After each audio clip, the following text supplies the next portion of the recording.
This is Faux-Authentic History.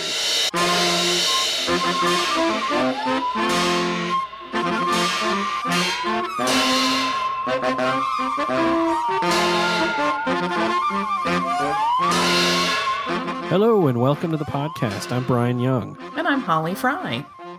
So today, welcome. Today we're gonna be doing part 2 of the invasion of Naboo. And welcome to that second part in our 2-part series. In part 1, we left you on something of a cliffhanger. We explained the political context and reasons for the initial blockade and invasion of Naboo, and who all the major players were. And if you haven't listened to that episode, you might well be lost for this one. So before we left off, in brief, the Senate taxed the previously free trade zones in the galaxy, including the planet of Naboo. The Trade Federation did not like this. They blockaded the planet of Naboo to choke their ability to get goods elsewhere. The Chancellor of the Senate sent 2 Jedi to settle the conflict, but the Trade Federation, under the influence of a Dark Lord of the Sith, tried unsuccessfully to kill the Jedi while they landed their troops on the planet. The Jedi, along with their Gungan guide, arrived in the capital city of Theed to find that the Trade Federation had captured Queen Amidala, her entourage, and the entire governing council of Naboo. The Trade Federation was subjugating the major population centers of the planet in order to leverage the Queen into signing a treaty that would legitimize their occupation as well as their demands. So now that you're caught up, more or less, here we go. So the Jedi, Qui-Gon Jinn and Obi-Wan Kenobi, along with the Gungan Jar Jar Binks, made their way to the palace in Theed just in time to find the Queen and the Governor, as well as their entourage, being escorted to a processing camp by a group of B-1 battle droids. They launched an ambush and cut the droids down easily and suggested that the entire group of them leave the planet immediately. And Queen Amidala balked at this suggestion. Naturally, she wanted to stay and free her people, but Governor Bibble explained to her that the best way to do that would actually be to help shine a light on the situation in the Senate. And when she agreed with him, the Jedi helped the entire group lead a daring infiltration of the Royal Palace hangars, where the battle droids were holding pilots and the Royal Starship, a J-Type 327 Nubian. Again, the Jedi were able to cut down all droid opposition easily and freed the pilots, including Rick Ollier, the commander of the Naboo Royal Space Fighter Corps. They quickly boarded the Queen's ship and made their way to run the blockade. And this was particularly harrowing because the Nubian craft was equipped with no offensive weaponry whatsoever, though it did have powerful shields. The Trade Federation had filled the orbit of Naboo with dozens of their own circular battleships, and they were all armed to the teeth. I mean, imagine heading into a blaster fight, but with absolutely nothing but an energy shield. So things are not exactly shaping up at that point to go well for the person who is not armed. Fortunately, Rick Ollier was excellent in crises. Even though they sustained damage that powered down those powerful shields, Ollier's astromech crew was able to repair the damage long enough for them to get to the other side of the blockade and into hyperspace. And unfortunately, that damage also caused the hyperdrive to leak, meaning they would not have enough fuel to make it to Coruscant. And that is why they decided to stop on Tatooine, which was a small desert planet that was fairly close to Naboo in the Outer Rim. This was a Hutt-controlled planet, though, and not the part of the Republic, which made their currency and their diplomatic protections completely worthless. Also, just as an aside, the Hutts, for those who might not be aware, were a species of massive slug-like creatures that hailed from the planet Nal Hutta. Now, the Hutts who controlled Tatooine were gangsters who co-opted the name of their species for their criminal syndicate. But we want to be entirely clear that not every Hutt was a gangster. Like, we don't want to completely characterize an entire species as bad based on the behaviors of some of the more nefarious elements of their herd. Some are, I presume, good people. We hope. So now by this time, Darth Sidious was enraged to discover that Nute Gunray had lost the Queen and the Jedi.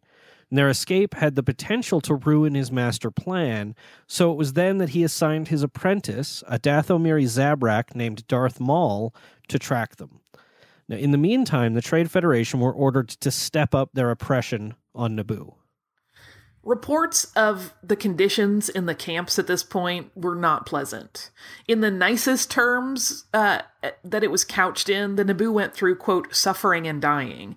But as anyone who has looked at any piece of history has seen, the things that happen to people rounded up into camps during conflicts and made to suffer experience a situation that is absolutely not pretty by any stretch of the imagination.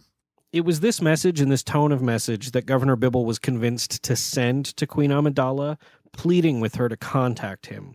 Neither the governor nor the queen realized this was a trap laid by the Sith so that they might establish a connection trace and determine the whereabouts of the lost Jedi and the royalty. Naturally, Obi-Wan Kenobi sensed that this might be the case, and he was insistent that the queen not reply to this message.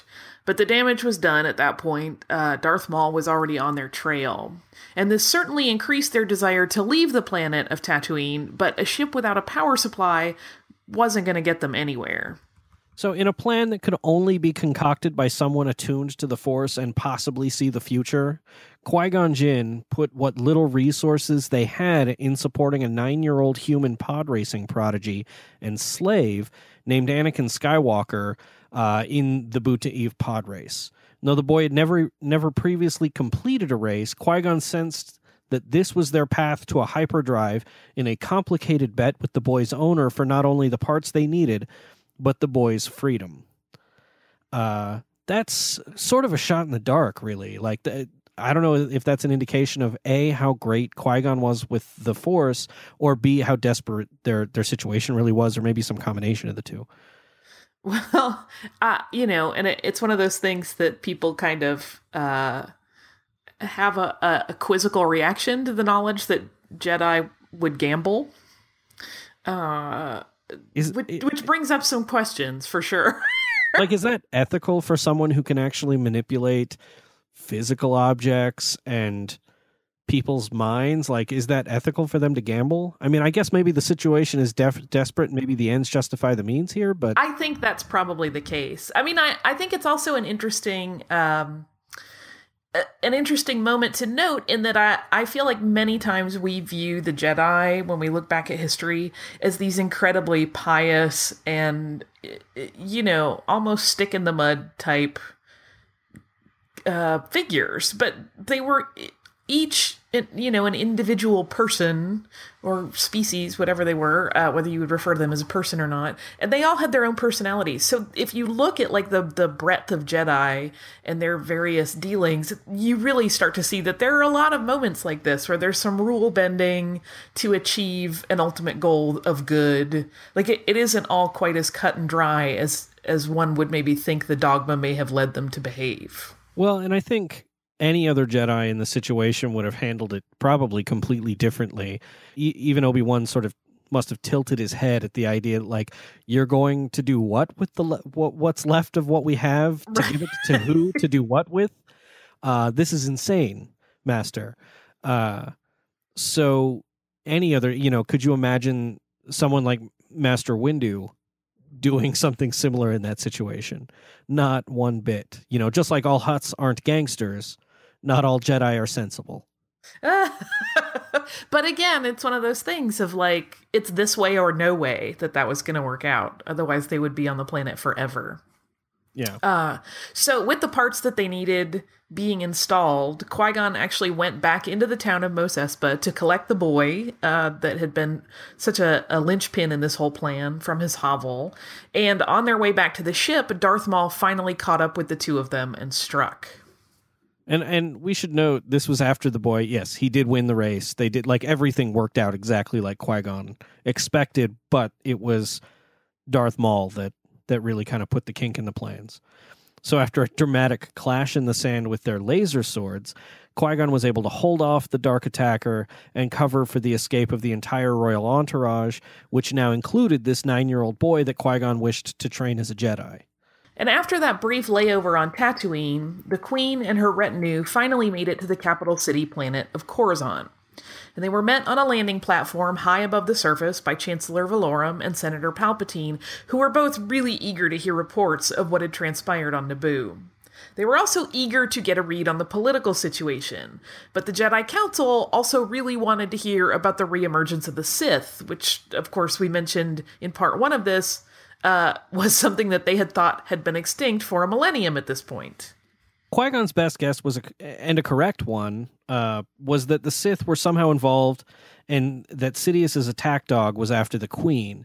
It didn't take much thinking to assume like not all of this is a coincidence. Nothing happens by accident. And for her part, at this point, Queen Amidala parlayed with a very grateful Senator Palpatine, though he was fairly confident that even the pleas of this young and articulate queen were going to fail to move the Senate. It was his suggestion that because of the corruption in the Senate, they plead the case of the Naboo to the courts. But the Queen was not pleased at this suggestion either, insisting correctly that a court would be even slower to resolve this problem than trying to get some action on the part of the Senate. Now, although Palpatine advocated for an acceptance of temporary Federation control of Naboo, he did float a more radical proposal. Now, he suggested that the Queen could call for a vote of no confidence in Chancellor Valorum. The logic of his idea was that if a stronger Chancellor were elected, Naboo could benefit, a more assertive leader could bypass the bureaucratic gridlock that was delaying assistance for their home planet.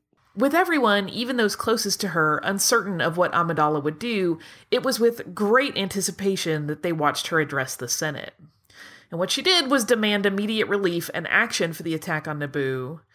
But then the bureaucrats stepped in, as if on cue. And Lot Dodd, the Senate representative from the Trade Federation, completely denied the allegations of the invasion publicly and insisted that there was absolutely no proof that they had even happened. So to this end, he moved to elect an investigative commission to be sent to Naboo. This was a pretty blatant delaying tactic, but the Senate seemed to buy it.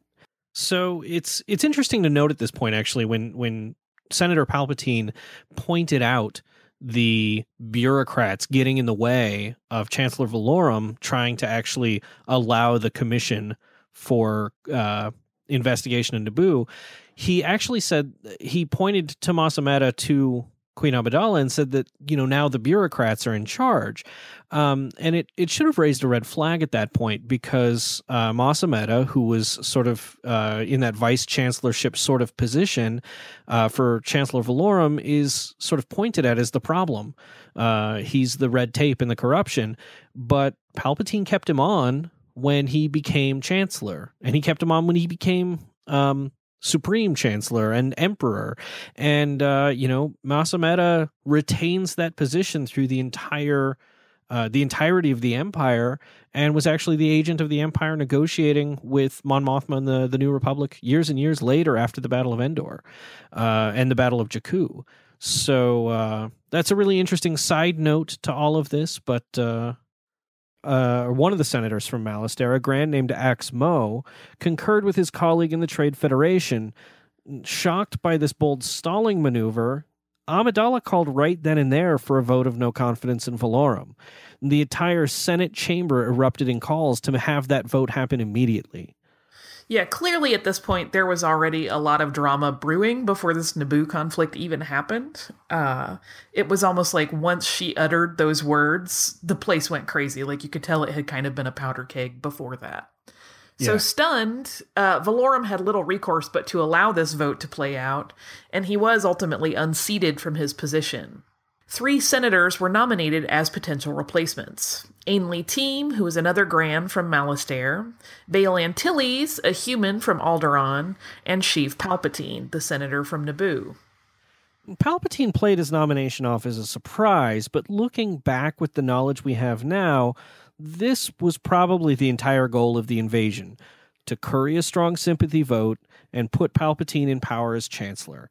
He promised the young queen that if he took control of the Senate, he would be the one to stamp out corruption, and obviously since he was from Naboo, he would move quickly to aid them, using all the powers of the Senate.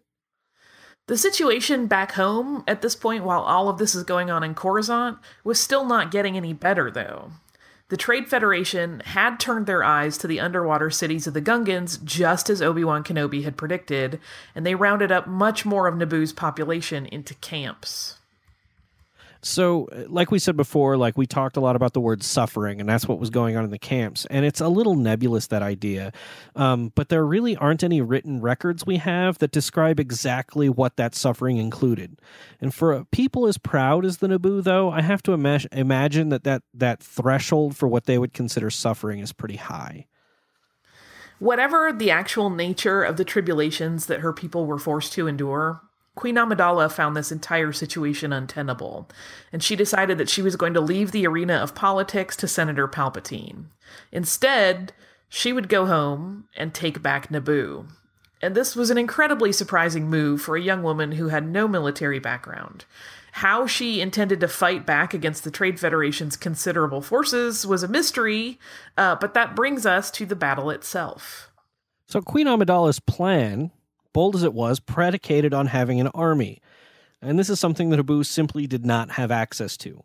The Jedi, Qui-Gon Jinn and Obi-Wan Kenobi, were assigned to escort the Queen back to Naboo in case the mysterious Sith warrior returned, but they had to remind her that they could protect her and could in no way get involved in a full-scale war with her.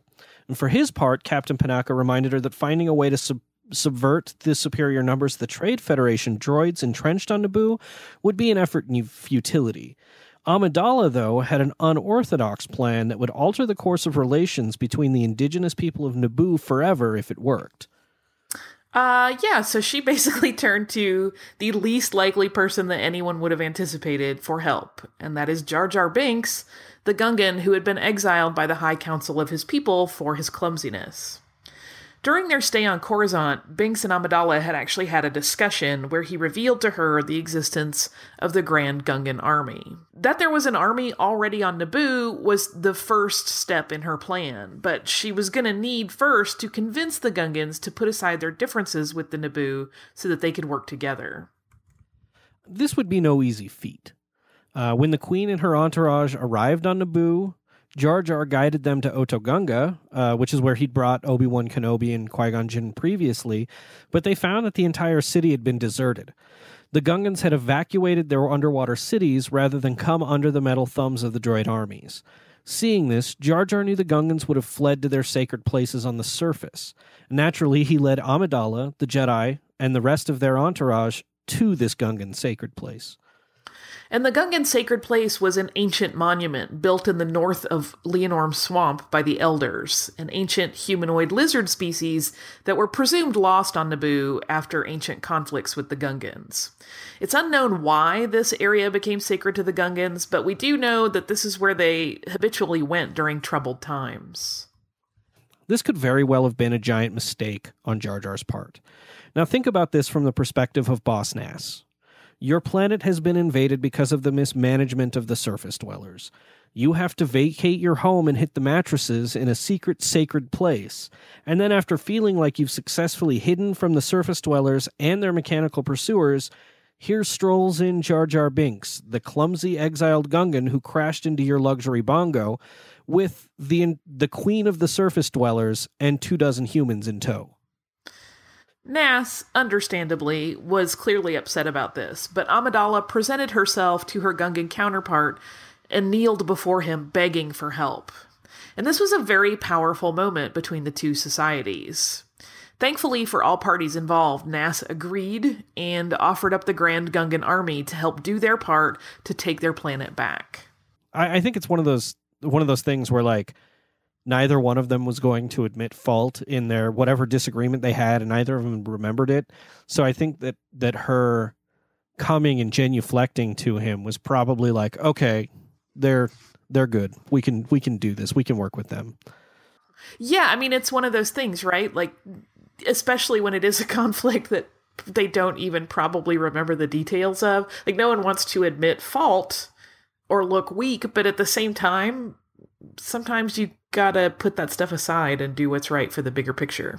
Yeah, and her stepping up to do that kind of gave Nass that out that the Jedi weren't able to.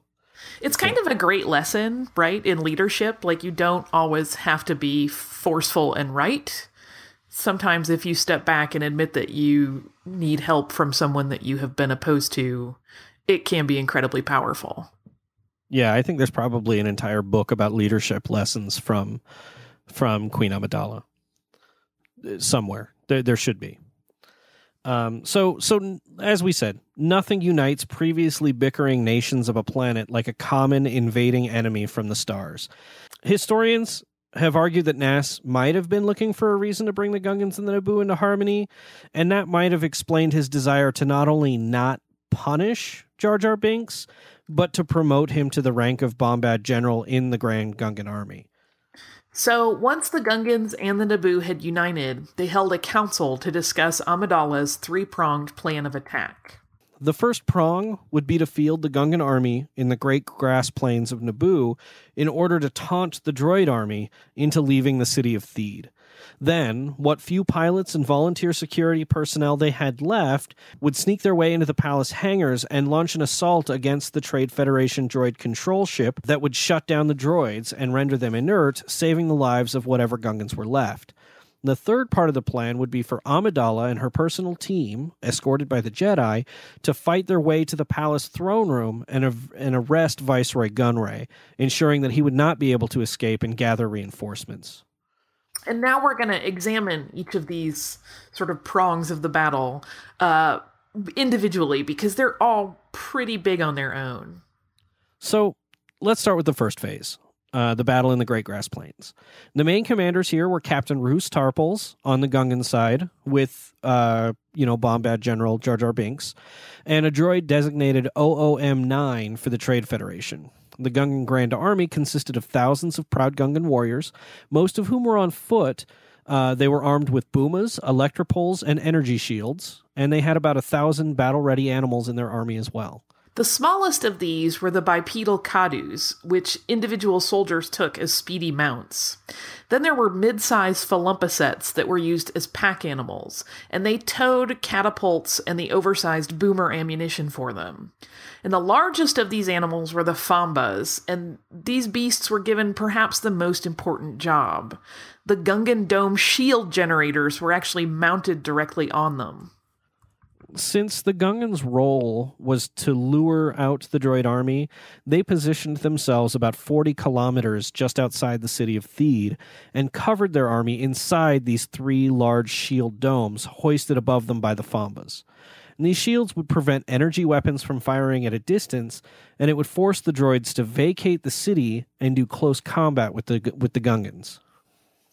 For their part, the Trade Federation took the Gungan bait. OOM-9 brought a formation of multi-troop transports and armored attack tanks over the ridge and into the valley of the Great Grass Plains.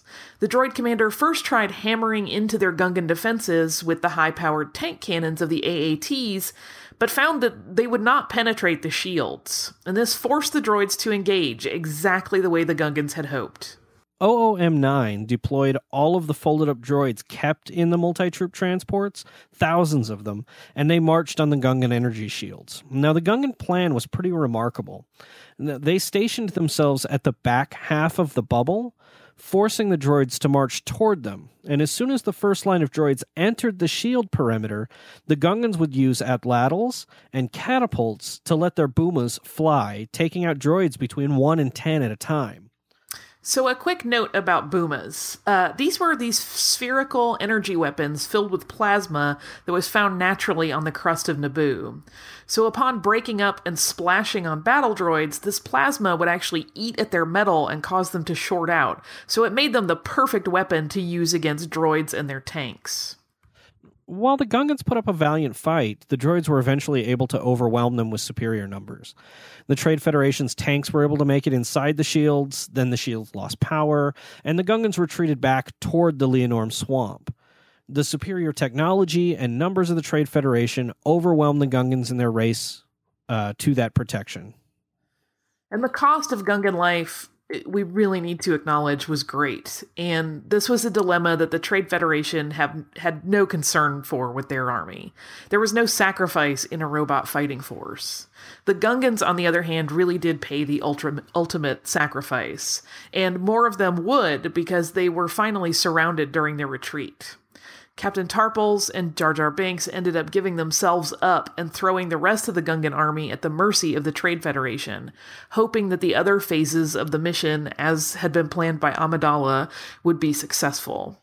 That's got to be really like a nerve-wracking thing for, a battle-hardened veteran like Captain Tarpals, where it's like, my leaders have thrown in with a 14-year-old monarch of a species that we've never gotten along with entirely in my in my lifetime, and here we are surrendering to their enemy. That must have been a powerful moment. And the Gungans sort of, once they were all in. I think that says a lot about them. It does. It really speaks to their sense of honor and integrity, I think, which isn't something that gets discussed very often. No, it doesn't. And this is where we have to leave the Gungans for now, because we're going to discuss the other moving parts of the battle. So you want to kick off the droid control ship segment? So with the city largely vacated of the droid occupiers, otherwise busy with the Gungans, the Queen, the Jedi, and their retinue of handmaidens, guards, and pilots easily made their way into the palace at Theed. Their first objective was to get the pilots to the ships in the hangar bays so that the Gungans would not have to sacrifice anything more than they absolutely had to. Though the hangar was guarded by a token resistance of battle droids, both B-1 and destroyer models, they were able to get Bravo Squadron, led by the fearless Rick Ollier, into orbit.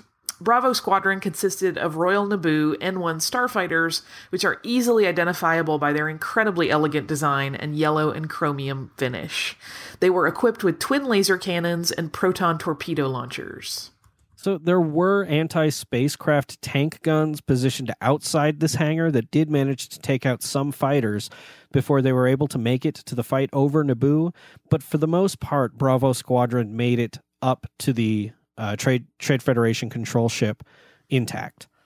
They were immediately met with significant resistance by automated droid starfighters. And these Vulture droids were more automated fighting forces from the Trade Federation controlled by the single, modified Lucrehulk-class droid control ship that was left in orbit. The rest of the blockade had been sent elsewhere in the galaxy, since it would have been an unnecessary cost because the population was being controlled with the droids on the surface. These Mark I Vultures were equipped mainly with laser cannons. Bravo Squadron found that they couldn't penetrate the shields of the droid control ship with the weapons on their fighters. Instead, they were engaged into a standstill of dogfights. The situation seemed hopeless, but a twist of fate that could not have been predicted helped win the day. Anakin Skywalker, that young pod racer and Jedi candidate that Qui-Gon Jinn had rescued from Tatooine, had been ordered by Qui-Gon to hide in the cockpit of a dormant fighter in the hangar bay. Presumably, it was to keep the boy safe while the battle raged across these three fronts. But an astromech plugged into the ship and helped him activate it when destroyer droids threatened the Queen. He destroyed them, and he found that the ship was programmed with an autopilot that would take it to the fray with the rest of the squadron. Being an accomplished pod racer, strong in the Force, it was no trick for the boy to survive the intense fighting in space. His unnatural skill couldn't keep him safe, though, and he was hit by Vulture droids. He was able to penetrate the shields of the controlled ship. He was able to penetrate the shields of the control ship, but with his own ship, and he crash-landed his overheated fighter into a Trade Federation hangar bay. From there, he was able to fire the proton torpedoes of his starfighter, blasting the main reactor inside the ship. And Skywalker was able to get his ship back in the air in time to outrace the chain reaction of explosions that he had just caused, destroying the entirety of the droid control ship in his wake. And this served to create a victory on two fronts of the war. Since all the droids shut down without a central processing signal to power them, the Gungan prisoners were instantly freed, and the rest of Bravo Squadron fighting in space had no more enemies left to fight. But this was not the most important part of the battle. So once Queen Amidala and her Jedi protectors had gotten Bravo Squadron in the air, their primary objective became capturing Viceroy Nute Gunray. As we said before, if he was allowed to escape, he would simply return with another droid army. So by apprehending him and turning him over to the Jedi and the Senate, he would at least be forced to stand trial for the illegal invasion. And as they turned to take the most direct route from the hangar bay to the throne room, they were stopped by the Sith Lord Darth Maul. Maul's reappearance was the reason the Jedi were even allowed to accompany the Queen back to Naboo by the Jedi Council. Instantly, Qui-Gon and Obi-Wan locked into mortal combat with the acrobatic, double-bladed, saber-wielding Sith Lord as Amidala sought another way into the throne room. Using the Ascension guns that came standard with the blasters issued to the Naboo security forces, Queen Amidala, Captain Panaka, and the rest of the security forces were able to scale the outside of Theed Palace. This gave them the access they needed to barge in on the throne room and capture the Viceroy. With the Viceroy caught, the only dangling thread left in order to complete the Queen's incredibly daring plan was for the Jedi to dispatch the Sith Lord. Maul was able to lead the Jedi into the main power generator complex for Theed, separating them through a series of energy barriers, allowing him to turn the lopsided 2-on-1 fight into a 1-on-1 duel. Because of his ability to split the Jedi up, Maul was able to kill Jedi Master Qui-Gon Jinn, piercing him through the chest with the blade of his laser sword. Fortunately, Obi-Wan Kenobi was able to win out in the end, avenging his master by literally bisecting the Sith warrior at the waist and dropping him down a generator shaft. Which doesn't sound very Jedi-like, but I'm sure, again, like they're all very individualized Jedi. Well, and the moments that they encounter are also each very unique. So, with each phase of the battle won, even if narrowly, the Battle of Naboo turned into a major victory for Queen Amidala and her strategy. This battle certainly highlights the vulnerabilities of using a centrally controlled droid battle force, and why that's simply not advisable. Though on paper, it's easy to see why the Trade Federation went that way. The Gungans were a shadow in their knowledge, and the Naboo had no standing army. The Trade Federation was put on trial for its part in the invasion, but Newt Gunray served no punishment and continued to be Viceroy of the Trade Federation. And this injustice certainly set him down the path of advocating for the secession of his world and many others with the Separatist Alliance, which of course is what happened on Geonosis about a decade later.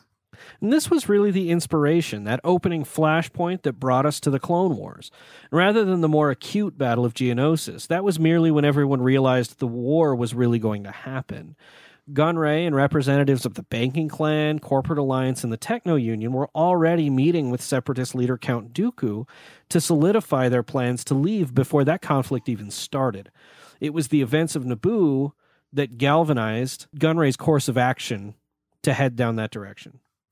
And of course, there were other factors at work as well. I mean, any event that happens in history is usually the culmination of many different things coming together. And it wasn't until after the alleged betrayal of the Jedi at the close of the Clone Wars that a select group of individuals learned that the now Emperor Palpatine was really one and the same Darth Sidious that had been the initial architect of the invasion of Naboo. He was the one pulling strings with the Naboo and the Trade Federation throughout the entire conflict. Without that sympathy vote and his ascension to the chancellorship, there's every reason to believe that the grand plan of the Sith to exterminate the Jedi and take over the Republic via the Clone Wars might not have come to pass. But that, of course, is an entirely other episode, and this wraps up our two-parter on the invasion and battle of Naboo. It's one of those things that's sort of amazing to me, like how, you'll talk to people and they'll say, oh, the Battle of Naboo, that's not really a big deal. That doesn't play a very important part in the larger galactic conflict. And, going through it like this in this fine detail, I just don't see it that way. Yeah, I mean, as I just said, like every major historical moment is really the culmination of many moments. And this so clearly seems to be like where the seeds of the Clone War conflict began. Like this was really where those seeds were all sowed. Yeah, no, it was, I don't know, it was interesting. I learned a lot researching this episode and feel like maybe people, hopefully with us shining a light on it, people will pay more attention to the importance of these events. Fingers crossed.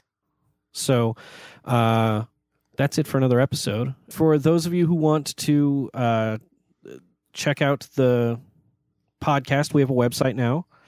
So you can visit us at fauthentichistory.com, and you can find us on Facebook at facebook.com/fauthentichistory, or on Twitter at Fauthentics. And where can people find you, Holly? I am at Surliest Girl on Twitter, And that's probably the easiest place. And people can find me personally at Swankmotron. You can direct all mail about the show to me, Bryan, at BigShinyRobot.com, or if you go to FAUTHENTICHistory.com, there is a contact form, and you can send us mail that way. So for another episode of Fauthentic History, thank you very much.